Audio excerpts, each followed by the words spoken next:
Hello guys, welcome back to another video. ఈ రోజు ఈ వీడియోలో ఏంటంటే మా దేవుడి గదిని అయితే శుభ్రం చేసాం. ఎందుకంటే ఈ రోజు పూజ అయితే చేయబోతున్నాం.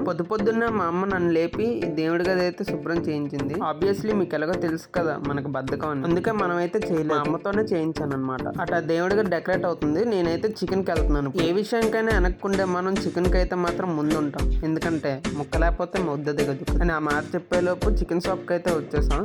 చికెన్ షాప్ అయితే అస్సలు ఖాళీ లేదు. ఒక గంట లైన్ లో వేచుంటే అప్పుడు మనకు చికెన్ అయితే దొరికిందన్నమాట. చికెన్ అయితే తీసుకొని నేరుగా ఎక్కడ ఆకుండా ఇంటికైతే వచ్చేసాం.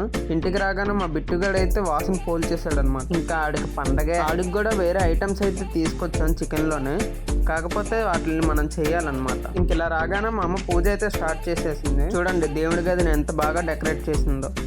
ఇంకా దీపం వెలిగించేద్దామా? దీపం అయితే వెలిగిస్తుంది.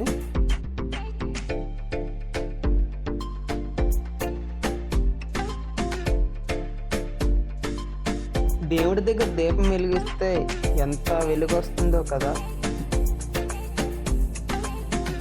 అలా దీపం వెలిగించి హారతి అయితే ఇస్తున్నారు. హారతి ఇచ్చిన తర్వాత దండం పెట్టుకుంటారు అనమాట. కిందన వాళ్ళు మా తాత నానమ్మ అనమాట. దండం పెట్టుకోవడంతో పూజ అయితే అయిపోయింది.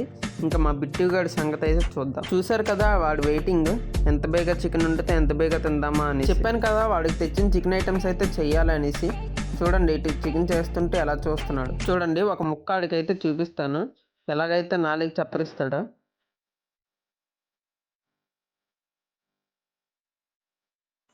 ఓకే, ఇప్పుడు మా బిట్టుగడు ఫ్రెష్గా స్నానం అయితే చేశాడు. అట్లా స్నానం ఇటు చికెన్ ఫుల్ హ్యాపీ అనమాట. ఓకే గాయస్, ఈ రోజుకి ఈ వీడియో అయితే మళ్ళీ ఇంకో వీడియోలో అయితే కలుద్దాం. Until then bye. ఇంకా నా ఛానల్ సబ్స్క్రైబ్ చేసుకోకపోతే వెంటనే వెళ్ళి కింద ఉన్న red colour subscribe button click చేసి సబ్స్క్రైబ్ చేసుకోండి. Thank you.